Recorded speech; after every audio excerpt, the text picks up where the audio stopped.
Kashmir democratic freedom party को गैर कानूनी तंजीम करार देने के मामले पर मरकज ने एक ट्रिब्यूनल का कयाम किया है।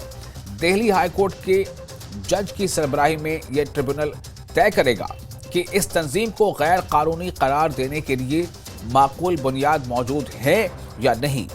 ख्याल रहे कि 5 अक्टूबर को वजारत उमूर दाखिला ने Jammu Kashmir democratic freedom party को गैर कानूनी तंजीम करार दिया था।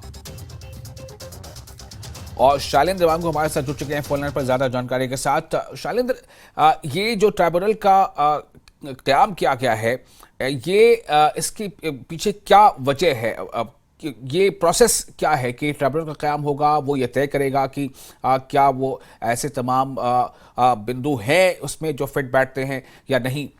जी देखिए विशाल, आपने बिल्कुल ठीक कहा, ये प्रोसेस का हिस्सा है। आपको याद होगा कि 5 अक्टूबर को गृह मंत्रालय की तरफ से JKDFP, जो कि शब्बीर शाह की ऑर्गेनाइजेशन है, जिस पर ये कार्रवाई हुई थी 5 अक्टूबर को। लेकिन प्रोसेस ये कहता है कि जिस पर बैन लगाया गया है वो अपनी बात रख सके, वो चैलेंज कर सके इस फैसले को, तो उसके लिए ट्रिब्यूनल का गठन होता है। ये एक बेंच का ट्रिब्यूनल होता है जिसमें एक ही जज रहते हैं। इस केस में जस्टिस सचिन दत्ता, जो कि दिल्ली हाई कोर्ट के जज हैं, उनको ट्रिब्यूनल का हेड बनाया गया है।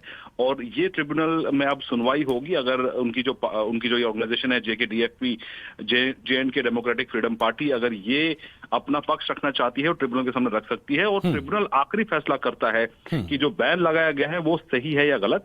हालांकि हमने ये देखा, इससे पहले भी ऐसे मामले सामने आए हैं, चाहे PFI की बात करें या बाकी जो अन्य ऐसे आउटफिट्स हैं जो देश विरोधी गतिविधियों में शामिल होते हैं, उनके लिए भी एक प्रोसेस बना हुआ है ताकि वो अगर अपने ऊपर लगे बैन से अगर वो सहमत नहीं है तो ऐसे में वो चैलेंज कर सकते। तो चैलेंज करने के लिए ये एक प्लेटफॉर्म है। हालांकि इसके बाद भी वो जो अपर हायर कोर्ट्स होते हैं उसमें भी इसको चैलेंज कर सकते हैं। लेकिन फिलहाल ये ट्रिब्यूनल तैयार किया गया है ताकि उनकी ऑर्गेनाइजेशन की तरफ से, उनके आउटफिट की तरफ से अगर कोई वो अपना पक्ष रखना चाहते हैं तो उस ट्रिब्यूनल में वो रख सकते हैं, जिसमें प्रॉपर सुनवाई होती है। और आखिरी जो फैसला है वो उस ट्रिब्यूनल का होता है जो सही ठहराता है कि जो बैन लगाया गया है वो उचित है या नहीं।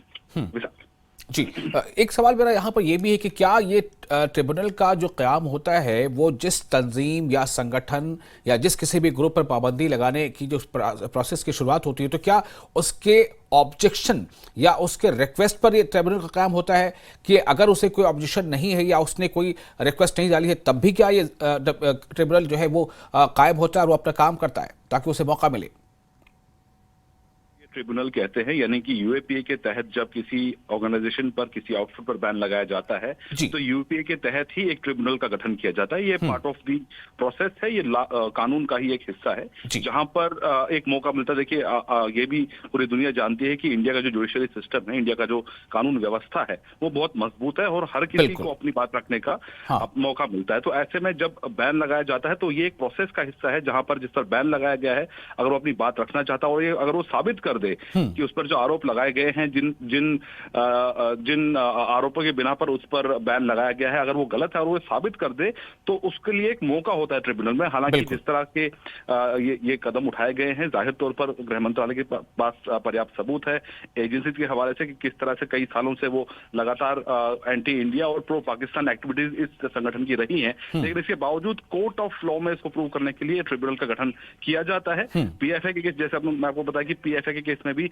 पॉपुलर फ्रंट ऑफ इंडिया के केस में भी ऐसा ट्रिब्यूनल क्रिएट किया गया था, जिसमें ट्रिब्यूनल ने इस बात से सहमति जताई कि जो बैन लगाया गया PFI पे बिल्कुल सही है। बाद में उसको PFI ने सुप्रीम कोर्ट में भी चैलेंज किया था। लेकिन इस केस में फिलहाल ये एक प्रोसेस का हिस्सा है। अगर वो ट्रिब्यूनल के सामने अपनी बात रखना चाहते हैं, उनका जो आउटफिट है JKDFP, तो वो इस ट्रिब्यूनल के साथ अपनी बात रख सकते हैं। लेकिन ट्रिब्यूनल आखिरी फैसला लेता है कि जो बैन लगाया गया सरकार की तरफ से, केंद्र की तरफ से, वो सही है या नहीं। बिल्कुल, बहुत शुक्रिया तमाम जानकारी के लिए। तो ये थे शैलेंद्र, एडिटर नेशनल ब्यूरो। हमें उन्होंने बताया कि किस तरह से ये एक हिस्सा है और चूंकि जो लॉ है, जो लॉ का जो प्रोविजंस है उसमें जिस पर भी आरोप है उसे ये मौका दिया जाता है कि वो अपने तौर पर सफाई अगर पेश करना चाहता है, अपने बचाव में कुछ कहना चाहता है, तो उसे वो मौका पूरा दिया जाता है और उसी का एक हिस्सा है इस ट्रिब्यूनल का क़याम।